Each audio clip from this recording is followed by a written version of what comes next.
Welcome to the oil industry news for December 7th, 2022. My name is Kurt Meir. In the U.S., West Texas Intermediate oil is selling for under $75 a barrel. It's up a little bit today, but for the last week or so, it's way down. Oil is coming down. In the United States, natural gas is selling for $5.66 per MMBTU. It's up a little bit today, but over the last week or so, it's down significantly. It was over $6 per MMBTU recently. The U.S. rig count is 784 rigs. It's unchanged for the week, so there's no increase in activity in the United States. Production in the United States is flat. Has been flat at about 12.1 million barrels. So no growth this week. All right, Brent crude, North Sea Brent crude is selling for $80 a barrel. It's up a little bit today, but significantly down over the last few weeks.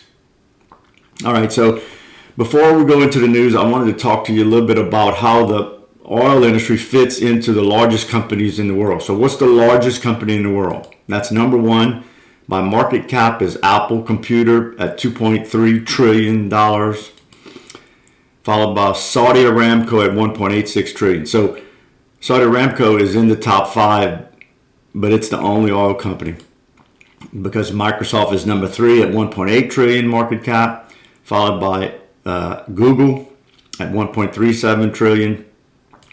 And Amazon at $900 billion. So the technology companies are dominating the economy. 30 years ago, this would have been all oil companies most likely, or mostly oil companies. Okay, so where are some of the large U.S. companies?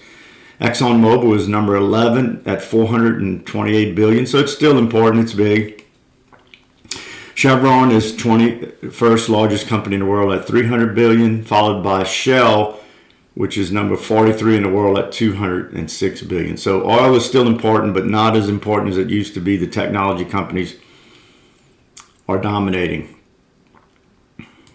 All right, in news, recently the European Union and other countries have instigated a price cap on Russian oil because of the sanctions and the war in Europe. But it looks like this article was saying that China is not following these price caps, and they're buying oil at steep discounts from Russia, but not limiting it to $60 a barrel as per the sanctions. So we'll see how this works out.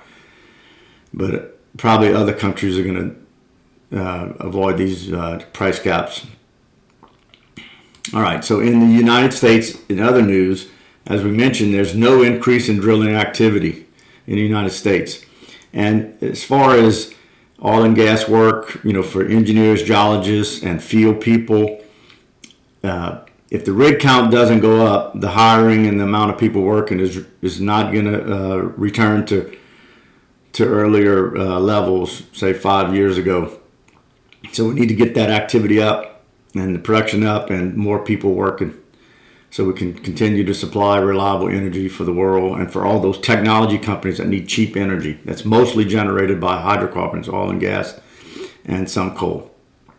All right, so I'm going to encourage you to support the oil and gas industry because it's very important to the world economy, to our lifestyle, and just please support the oil and gas industry. We're working hard every day to keep energy going. So thanks.